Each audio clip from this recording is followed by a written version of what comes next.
ویسے پھر بطور قانون دان آپ مجھے بتائیے کہ جب آج یہ فیصلہ آیا، کیونکہ اس کیس سے حوالے سے پچھلے 5-6 سال میں بہت ساری چیزیں ہیں جو سپریم کورٹ میں چیلنج ہوتی رہی، ایبسینشیا میں ٹرائل ہو سکتا ہے نہیں ہو سکتا، عدالت کا فیصلہ آ گیا، اکیلے پرویز مشرف کے خلاف ہو سکتا ہے، عدالت کا فیصلہ آ گیا۔ یہ جو اسپیشل کورٹ ہے یہ آئینی ہے نہیں ہے، یہ اس حوالے سے کوئی ایسا فیصلہ نہیں آیا تھا۔ آپ جب اسپیشل کورٹ نے فیصلہ دے دیا تو اس فیصلے کے اوپر اسپیشل کورٹ کا غیر آئینی ہونے کا فیصلہ آ گیا کہ وہ قانون کے مطابق نہیں ہے، حیران کن ہے آپ کے لیے؟ نہیں، میں بالکل حیران نہیں ہوں، اور Shahzeb thank you very much. میں آپ کے سامنے نا ایز این ایکیڈیمک آپ کے سامنے یہ رکھ دیتا ہوں کہ میری دانست میں، میری سمجھ میں جو 3-4 چیزوں کو آپ نے پوائنٹ آؤٹ کیا ہے وہ کیا ہے۔ یہ بات درست ہے کہ 2009 میں جو سندھ ہائی کورٹ بار ایسوسی ایشن کا فیصلہ آیا تو اس میں سپریم کورٹ آف پاکستان نے یہ فیصلہ دیا کہ جو 3 نومبر کے جو اقدامات تھے جنرل مشرف کے، تو وہ انکانسٹیٹیوشنل تھے۔ پھر ساتھ ساتھ 2013 میں جب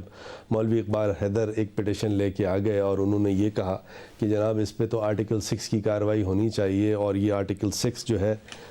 اس کے گلٹی ہیں مشرف صاحب، تو سپریم کورٹ نے یہ کہا کہ ہم کسی بھی طرح آرٹیکل 6 کے بارے میں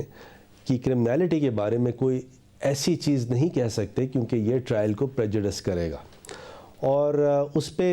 سپریم کورٹ کے سامنے اٹارنی جنرل صاحب نے یہ کہا کہ ہم قانون کے حساب سے آگے چلیں گے۔ اس کے بعد 2014 میں جنرل مشرف صاحب کے ریویو کا ایک ججمنٹ آتا ہے جس کو جسٹس تصدق جیلانی صاحب نے تحریر کیا،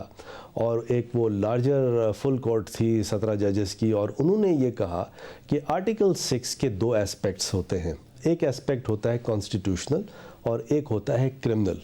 کانسٹیٹیوشنل ایسپیکٹ تو 2009 کا جو سندھ ہائی کورٹ بار کا جو ججمنٹ ہے اس نے طے کر دیا، لیکن جو کرمنل ایسپیکٹ ہے کہ کیا کوئی شخص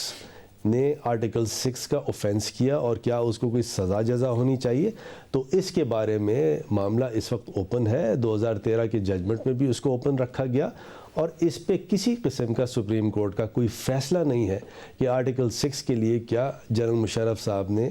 سنگین غداری کی یا نہیں کی۔ تو ایک تو یہ ابہام دور کر دینا چاہیے کہ سپریم کورٹ کے اپنے فیصلے کے حساب سے کوئی ایسا ڈیسیجن موجود نہیں تھا کہ آرٹیکل 6 کی کرمنل لاء کی کوئی وائلیشن جنرل مشرف صاحب نے کی۔